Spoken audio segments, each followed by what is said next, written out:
rather than just knowing the language. If you get a validation is the word you said. If you get a validation from the government, okay, now you're a efficient Konkani speaker. You know?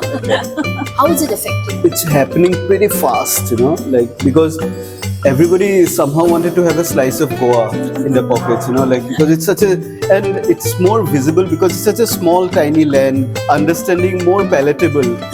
Oh, it's got sleeves also. Yes, please. Got flavor? Full flavor.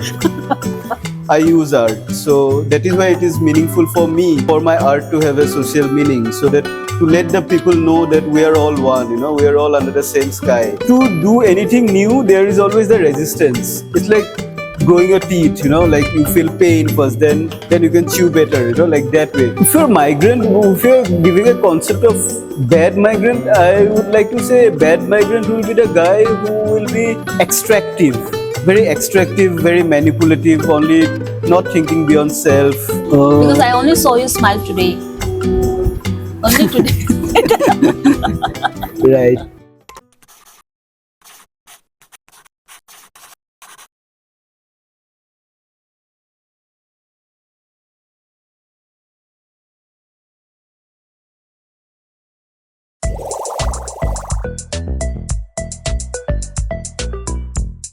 Hello, humans of the world. As Joey would have said, how you doing?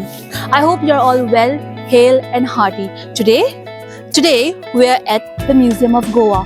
We're gonna meet the mind behind its exhibitions and actually how you see and experience arts in this space. Let's go meet him.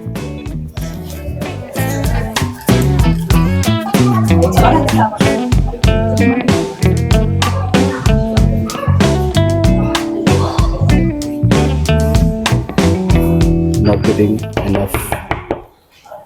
Hello.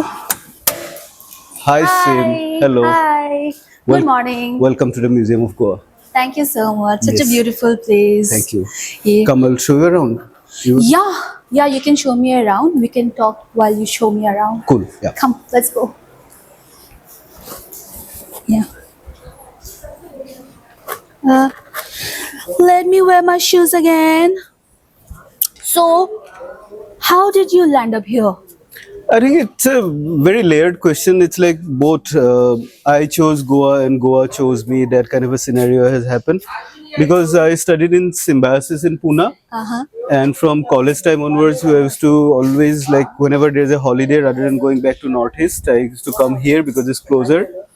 And I always felt that affinity of Goa, you know, because of its landscape, because the hills that go slowly down to the sea, you know, that kind of a scenario, and the close proximity of nature really helped me take this decision. Yeah. What's happening here? So this is the 10th anniversary. This is the 10th anniversary of Museum of Goa. So we are doing 4 exhibitions with 90 artists. This is one of the installation of a Christmas tree made with crochet. Crochet is the tradition of Goan woman who often does this crochet. So we are trying to. There's a women's collective. Oh, nice. Can I take it home? You need to wear it maybe. So you are originally from Assam, Assam, yes, right? yes. Where Assam? Assam In is like a Tejpur. huge space. Tejpur, Central Assam. Acha, Yeah. acha. We are in the foothills of Arunachal. Yeah. Yeah. And how different is Tejpur from Goa? As I told you, there's a certain kind of affinity that I feel about both the places. Not talking about only Tejpur, but talking about Northeast. The proximity to nature is what attracts me. Definitely. And whereas though I studied in the metros, the grayness of cement kind of make me distant from that place. Oh. And here there's green and nature always makes me feel accepted and being loved. Yeah. I can so relate to that grayness of cement, Yes. I was there in Delhi and it was just so cold, Yeah. so cold. There's a kind of a detachment actually, like you do not feel that love in your heart, like that ember of love doesn't grow to a flame, it just dies down. Totally agree with you there. So, अभी के लिए थोड़ा show us around. Tell us what's happening here. This is Narkasur. This is a tradition. It happens in Northeast also, because Narkasur had a province in Northeast, and now here in Goa they do this Narkasur Dahan. They make this statue and they burn it in Diwali time, to show that good over evil. Though the bigger macro reflection is good over evil, it also shows your self-discipline, that the ephemerality of the situation, that Do you think those values are still important in this? it's very important, especially important in the times of AI, because AI is that machine learning, and the machine learning is what is happening, what data we are feeding in. And if we feed in wrong data, the AI will give us wrong data, wrong answer. So it has become more, the onus is more on us, how we speak, how we reflect on these things, especially in this technological side. When you ask me whether it is needed right now, I think it's more needed now. How do you think how we are performing in that line? I think we're pretty good, because from that history onwards, there's always the both forces of good and bad coming together. Okay, so in that conflict, the inertia of motion happens. You need that friction to move it forward. I think that friction is always necessary, and it's up to us which side we want to take. If you want to go to the gray or if you want to go to the white. Like it's up to us. And where do you stand? I think I stand somewhere in the middle to see both the sides where we are going. Like we can talk about that more about that little bit later. Till that time, I will show you this interesting boat. So, what do you actually do here? So I am the programming lead. I do the programming here, and I curate some programs. Like there's a flagship program called Mock Sundays. Every Sunday we gather the community and talk about from different subjects, from ecology to entertainment, and with different formats we do. We do theaters, we do book launches, we do panel discussions and all this. Every Sunday we do that. It's called Mock Sunday. There's a flagship program I curate, and I'm leading the programming here, like curating the exhibitions, talks, whatever programs we do, and we do plenty of programs, that way, So, as a curator and also an art lover and all, where how do you curate things? When you curate, what is more important for you, like your own interpretation, or is it important for you to kind of let the audience play out their own emotions, their own lived experiences? How do you do that? I think you have answered it in your question itself. I think it's both. It's like a layered. One is like what I think, or the MOG as an organization, Museum of Goa is MOG. How MOG as an organization think that we should give it out, push it out to the public. So that is one. Having said that, Museum of Goa is it's about slices of Goan history, contemporary history. We see through the artist lens. So everything that will be related to Goa, that is there. And what we try to do is like get some concepts from the macro, what is happening in the globally, to the micro, what is happening in Goa locally, hyper local. So in that context, of course, we have audience as our supreme guard. Like we always try to respect our audience, because without them we are nothing. Like so that way.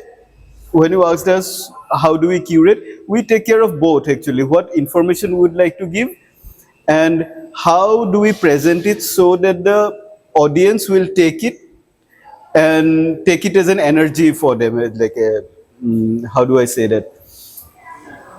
Take it as something which will inspire them, which will encourage them, which will make them smart, which will make them relevant. Yes. Yeah. Let's go Come. upstairs. Yes. Let's go upstairs. Oh, what are these?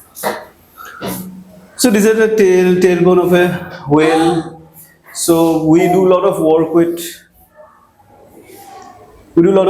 ocean and seas, because Obviously. we're just is a coastal place. Yeah. So a lot of stuff you will find as a Is this an actual tailbone? Yes, yes. You can touch it.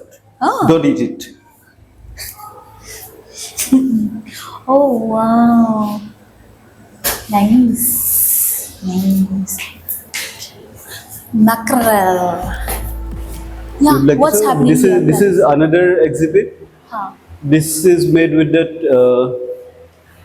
seasonal vegetables and fruits. This is called matoli, matoli. They used to do it in a smaller versions in on top of that Ganesh idol. So you can see Wow. So these are mango seeds. these are mango seeds. You will see some fruits, some Yeah. flowers. You can see the sitafal. You can see the gourd. So this is a tradition, and for this we won the world record also because it's the biggest and the longest standing. Because generally matolis, these things gets spoiled in like 4 or 5 days time So because this it's fresh mango fruits. seeds one. No, the fruits, no. So Ah. we need to keep on constantly shifting it, putting new ones because we are keeping it for 3 months. Okay. So how did you end up being a curator? What were you doing before and all? So What has been your journey? my journey, I think, started when I was in class 7, when I have seen that rainbow warriorship of Greenpeace in a newspaper. And I was thinking if like art and activism can combine together, it's so cool and I want to work in that space. And from that time onwards, I have tried to craft myself and craft my career in that direction.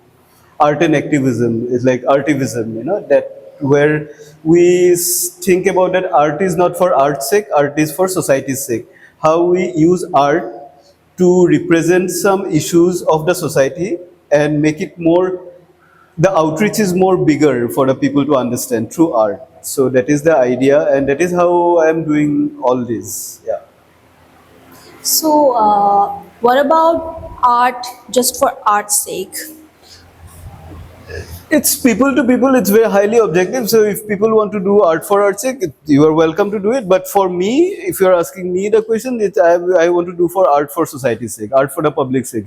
I want my art to speak about some issues that will speak directly to the audience rather than, of course, interpretation of art is different for different people. You can see this abstract and not knowing anything. You can think about it. But when I say that this has got an idea, this is a field, and this is the procession of the priest going to so it makes a connection with the local Goan folk. So this is what I would like to do rather than just have a maybe something that only I will understand and I will leave it out to the interpretation of the public. And if I may ask, Yeah. why is it important for you to have that social meaning, that social validation, can I say? No, validation you cannot say because this is the artwork. I can only, if I do an artwork for myself, I can validate myself. Okay, I have created this nice work. Okay, and the social thing is that why I want to do is that in this age of constant conflict between the good and the evil, between brothers, between nations, between communities, so much of conflict is happening, so much of difference is happening. And we understand that there is no difference actually at all. We are all one. So to make that understanding more palatable, I use art. So that is why it is meaningful for me for my art to have a social meaning, so that to let the people know that we are all one. We are all under the same sky. You know, so these divisions are only man-made. So we can work towards it. To have a symbiotic world. Yeah. Listen up, people, we're all one. So stop fighting. No? Yes. Stop fighting. There's no point fighting. No point, it's Yeah, you are going to pointless. die anyway. Yeah. We're all going to become a dust. So, actually, you also write about, the pace of society and all. Yes. So, we're here in Goa, and how do you think the pace, of a society changes, how it changes, and how does the speed of the change affect the society? Uh, Starting with, sir, I have got a column in a local newspaper called O Heraldo. It's a fortnightly column. I write about the My column is titled "The Close Encounters of the Goan Kind." I write about a pace, but a pace from different layers, not just the pace of speed of 0 to 100 in 3 seconds, to the pace of real estate encroachment is happening, the pace how we are losing the agricultural land, the pace how the roads are getting narrower and bad, and cars are getting bigger and brighter. So all this pace, And louder. yeah. Since we're here in Goa, how is the pace of change affecting the Goan landscape? Not just like landscape, but the society, its culture, its lifestyle, its relationship, its art, how is it affecting? It's happening pretty fast, like, because everybody somehow wanted to have a slice of Goa in their pockets, like, because it's such a, and it's more visible because it's such a small, tiny piece of land, just 100 kilometers from north to south and 66 kilometers from east to west. This tiny land and has all the kind of topography. You can see the hills of Western Ghats sloping down to the sea. You've got all these things, and you've got paddy fields in between. So it's like a paradise kind of a. If you know what a paradise is, or if you want to imagine what a paradise is, it's like the kind of that. So everybody wants to.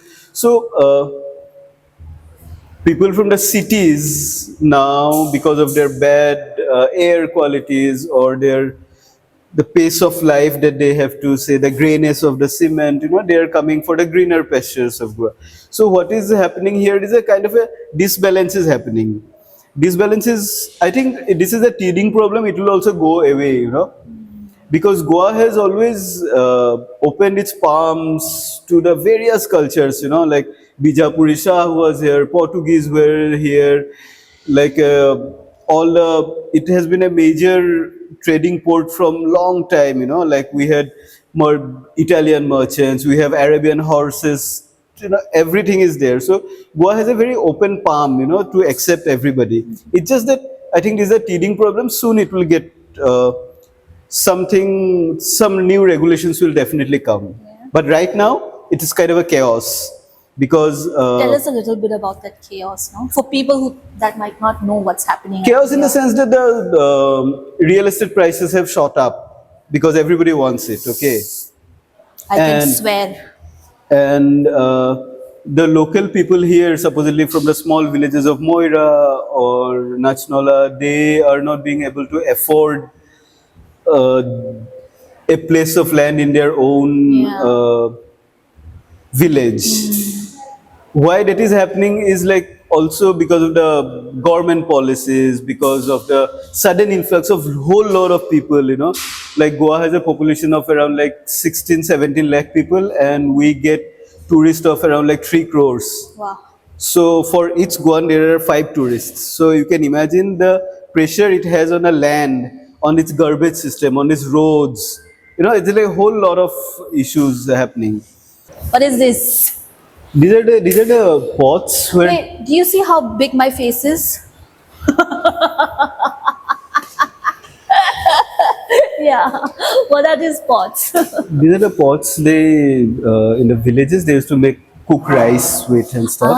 So this artist, she has drawn it showing the different aspects of the woman because they are constantly catering, nurturing the family, wearing Still. parijat flowers. Still Still very continues. very gendered. This like Yeah.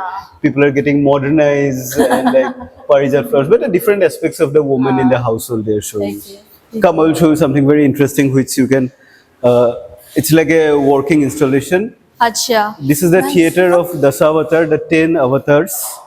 10 avatars. 10 avatars of Vishnu, and you can Oh, take this and wear it. will it even fit my head? You need to try, Oh, it does. Okay, I'm a god now. and you can feel yourself. Oh, it's feel the- heavy. Yes, this It's is the like real. yeah. Yes. What about Just- this one? This is the robe. Oh, it's got sleeves also. Yes, please. To give you the God flavor. full flavor.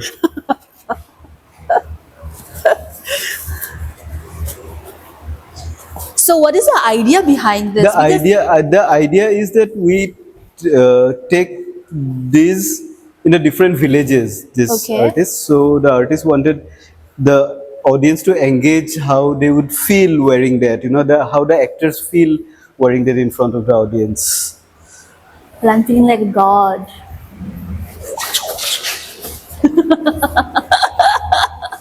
Beware of me. Sure.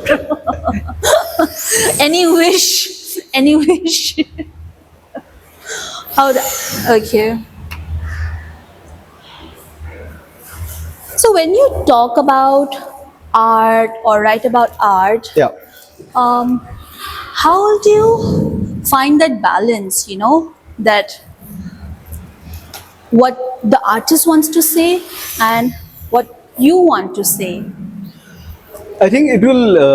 It is not just a one-time process. I think it comes with years of experience and years of working with the subject itself. You know, and so many times the artist can get abstract, and it's us, maybe the gallery guys or the people who deals with art, to create the juice out that, extract that meaning out of it. You know.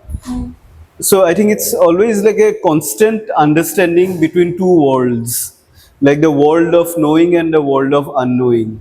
And in between that, the artist world and the regular people's world, we walk, you know, trying to see what kind of understanding from that will make it palatable for the real world.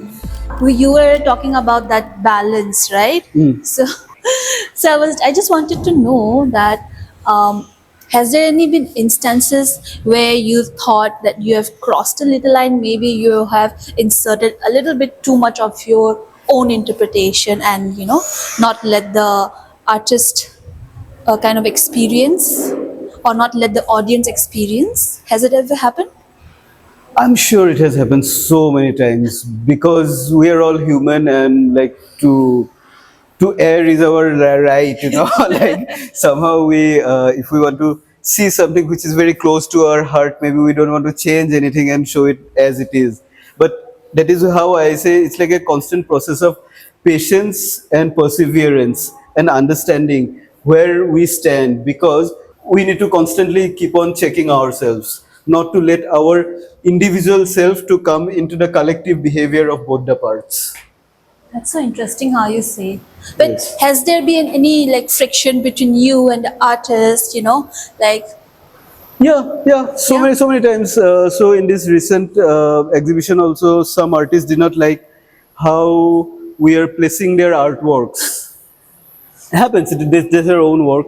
We have given our understanding why we want it specifically, and they didn't understand it. So we have to take it away, because it happens, because we need to respect the artist, we need to respect our own self, we need to respect the audience. In this respecting three different ideologies, sometimes you lose out, sometimes you gain, but you gain mostly, you know.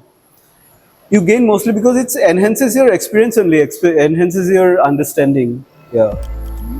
so when we're talking about friction, you know, between the artist and the curator and the exhibitions and all, maybe we can also talk about now that being a Northeast, living in Goa, and while Goa is going through so So many much changes, changes, yes. you know, in a very short span of time, like very fast-paced changes.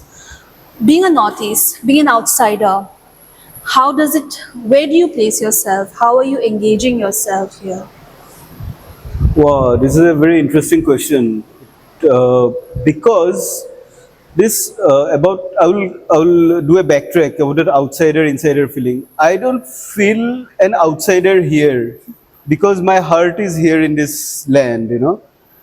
So you can be an outsider in your own place also if you do not like your place.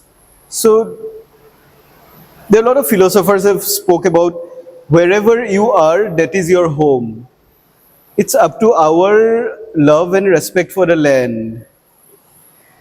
And as I told you, from the college onwards, I find that affinity of this land, so I have this. So I do not consider myself as an outsider. Of course, people do see me as an outsider, And like after 10 years now, I have got a title called a settler, like I'm like kind of a settler, like it just came in. So as I told you, I am like kind of invested in this place, and I have invested because I like it. And what people see that maybe there will be some initial hesitations of accepting me, but when they will understand over the years through my work that the intention is simple and pure and with all the love and respect for the land, people will understand. It just takes some little bit of time to do anything new. There is always the resistance. It's like growing your teeth, like you feel pain first, then you can chew better, like that way. I think the initial resistance, and on the societal point of view, this 10 years, 20 years is a very fraction of a time when you consider 1,000 years and stuff. And because Goa has been always porous for different cultures, I feel okay here. I feel glad to be here and work for the social capital of Goa to enhance it. Yeah. So, when do you think an outsider becomes an insider? Like when do you know, oh, now I am a Goan? Of course, maybe there are some social markers. Social markers is maybe learning the language, learning few customs of the place. So those are the social markers. I think more than social markers, it's about how you feel inside of you. How do you internalize the Goanness inside you? That kind of a scenario. It's a both exterior and interior both. Of course, the exterior social markers like speaking Konkani, speaking the language of the land, using the local transport and everything. It of course it does help. That more than that, I think it's your internalization of the space you are living in, how you want to contribute to leave the place a better place than you are when you are here. Yeah, it's both the ways. Do Yeah. you speak Konkani? Uh, yes, but I cannot have a philosophical debate with the local Konkani people, but I do market level, like pedestrian level Konkani. I can like haggle with that fish seller and stuff. I know just Kanda. It's also Marathi, so like, I just know Kanda. I need to move beyond Kanda. yeah. There's a lot of Konkani beyond Kanda. Definitely. But I'm still stuck at Kanda. I promise I'll work more on it. Yes, for me also, as I told you about social markers, there are a lot of Konkani courses. I took a course in Thomas Xavier's Kendra. I took a 3 months Konkani course, which helped me understand the basic grammars, the basic idioms, basic phrases, like, hi, how are you? Where were you? I'm seeing you after a long time, just to that, once you get, that is the first step. Once you do that step, then everything becomes easier, There's a course, and if you do that course, you'll get a Government of Goa certificate also, that kind of a stuff, which will actually help you understand how lovely this place is and internalize your love for Goa a little bit more, rather than just knowing the language. If you get a validation is the word you said. If you get a validation from the government, okay, now you're a efficient Konkani speaker, like that. Like you said, Goa is going through a lot of changes now. And so, how does this insider, how is it playing out, this migrant, outsider, insider thing here in Goa? I think it's across the world. We cannot just leave out Goa, only think about Goa. The migrant problem is happening in Europe also. In Venice, the guys who are doing gondola are all Bangladeshis, and in Italy, pizzas are selling by Indians and Pakistanis. Like the migration is a thing that you will not be able to stop, because it's kind of a geographical also. It's like a political geographical situation, because now supposedly in Bangladesh the sea is rising. Where will people go? They have no food. They will come to Northeast, they will come to Assam, like that way. And if some earthquake happens in Northeast, where will people go? They will come to the Gangetic plate. So this is a dynamism, like if we talk about that, the first humans from Ethiopia walked all across, like that is also migration. They could have just stayed there, like we will not have all these differences. So migration is a very deep rooted thing. Of course, there should be government regulations, there should be conducive policies, conducive cultural policies to safeguard the local customs, local traditions they have been making over the years. So what 1,000, 2,000 years, they have made those things should be, can be given a providence, given a like a kind of a accommodation in this whole thing. But migration you cannot stop.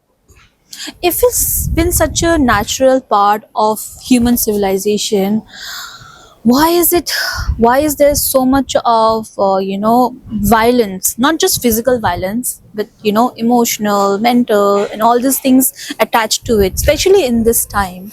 Because whenever we get accustomed to it. Okay, we are accustomed to eat rice. If you go to Europe, you will not get rice, you need to get bread. Then there will be a resistance of them also finding out who are these people who are looking for rice, and the people who are looking for rice, then why don't we get rice, they will try to make their own. So it's like a kind of a years and years of convenience that is happened because of the geography, that is happened for the topography, that is happening from the culture that we carry on. I think all these things condensed us to a place that where we see the change often as an enemy. We are not taking change as an welcome, change as an enemy. That is how it happens because of our traditions, because of the culture, and because of the way we are stuck to it, because of the way we are not dynamic enough to understand that everything is ephemeral, everything will just go tomorrow. There's no point sticking it to it. Like when I grow up, we had a rotary phone, and then we have this mobile. Now we have got this artificial intelligence. If we do not use all those technologies, we'll be staying in this 14th century stuff. Like, will that help us intellectually? How do we expand our mind? We expand our mind by accepting the newer things and accepting the things which are better for us, not bad, not which is not detrimental to us, like that kind of a scenario. So that is why this conflict will remain. The conflict is there for a long time. When the Babar came to India, there was a conflict. When the Bangladeshis are coming to Assam, there is a conflict. When the Bihari migrants are going to Kerala, there is a conflict. There will be always conflict. I'm sure there is a way out, and because there is a way out, it is happening across the world. World is still moving. World will keep going on that way. So, so do you think all these conflicts and issues, frictions, is it like class restricted, or is it because of education, or how? All of it. Class, education, political will. Yeah. Yes, all of it together. It's like a big khichdi of people who want to control a certain community.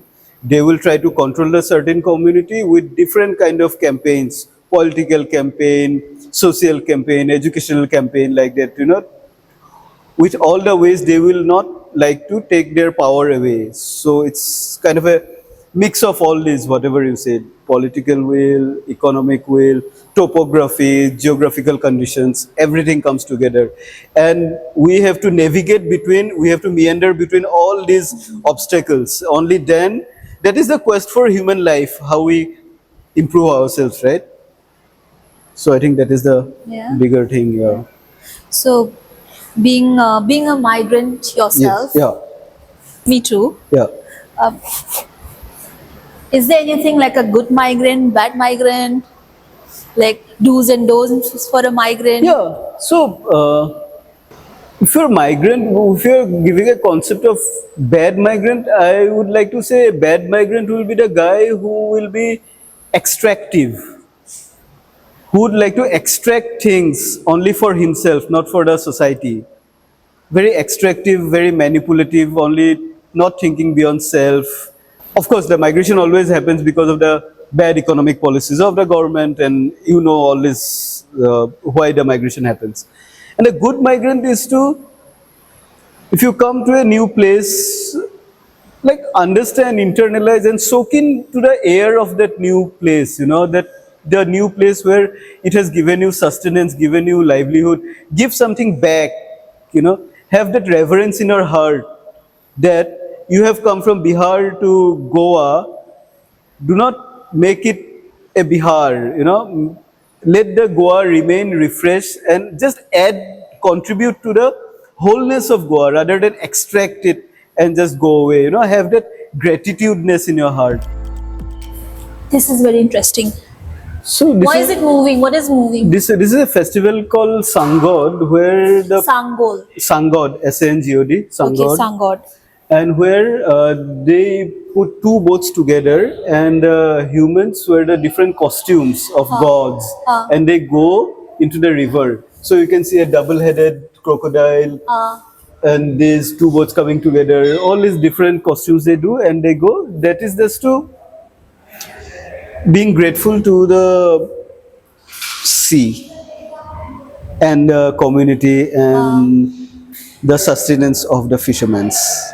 So when the Portuguese came, they want to convert everybody to Christian, right? So this is a story about how Mahabal become Manuel, how Lakshman become Lucas, when Ram become Reginald.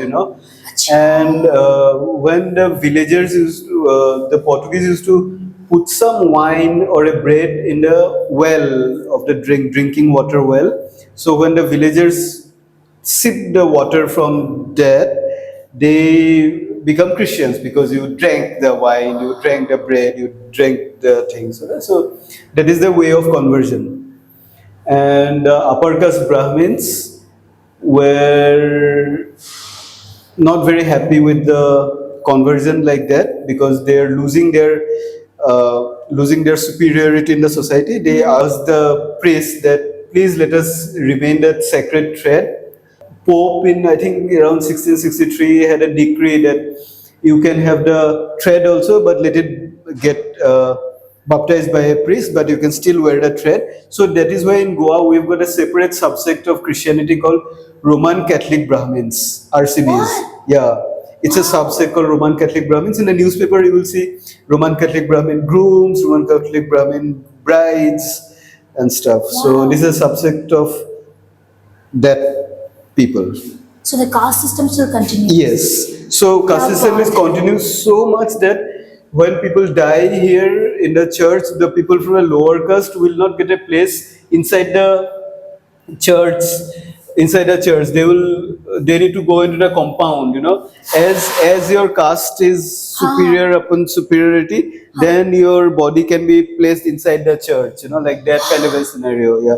These are you can always know about this when you scratch the surface. Actually, it doesn't show very easily, but you need to be here So for a the longer time. conversion was just for subjugation. Of course, where else? Yeah. What else?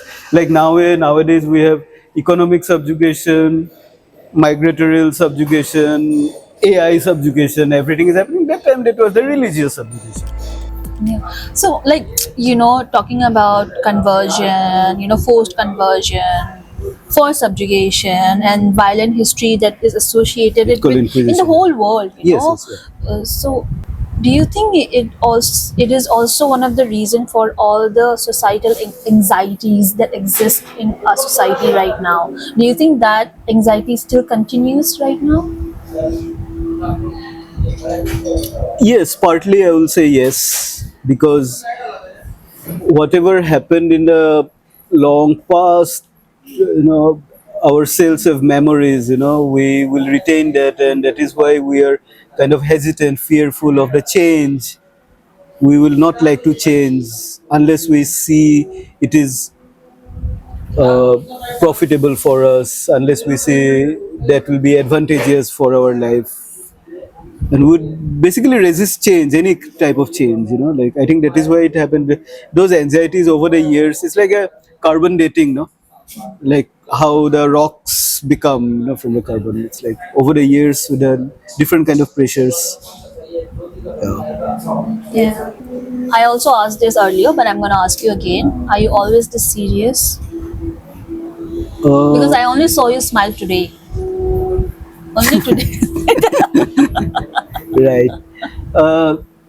Rather than serious, I think I would like to call myself an like a more of an observant person. Like I observe the things, how it happens, rather than just look into the glamour of the surface. I would like to scratch the surface a little. Maybe that is how reflects in this long face of seriousness. How much do you scratch?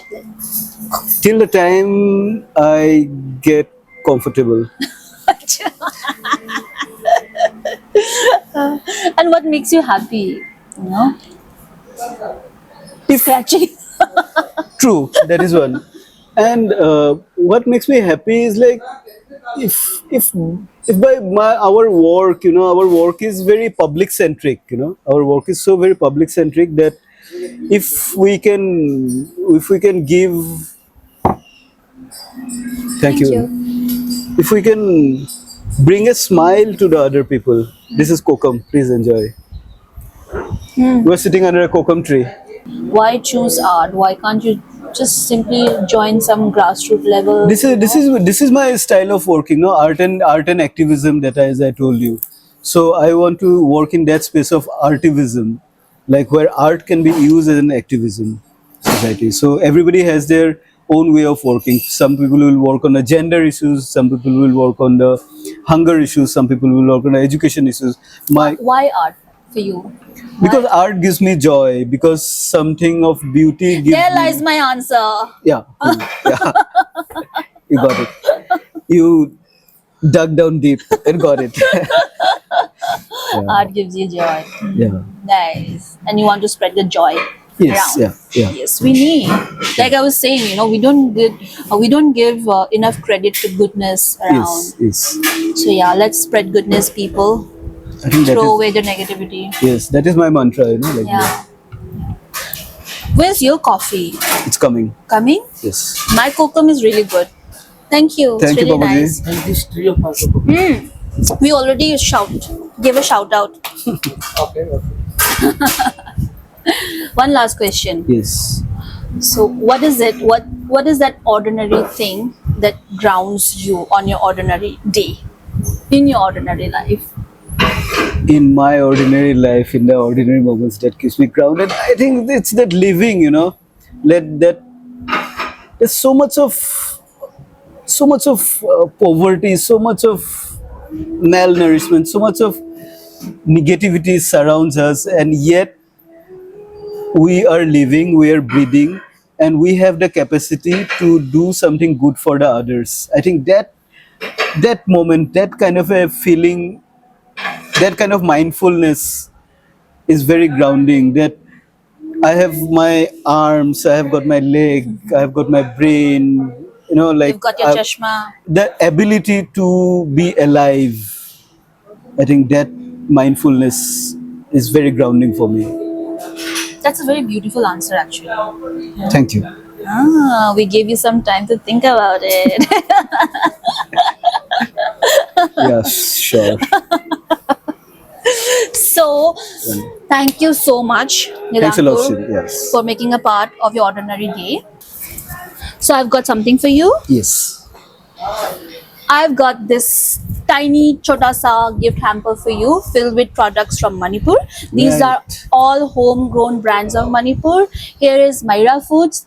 They have amazing pickles, candies, cookies, laddus, वगैरह वगैरह बहुत सारा they You get have. it across India? It's online? Yes, Okay. yes. You can place an order. They will deliver it to you.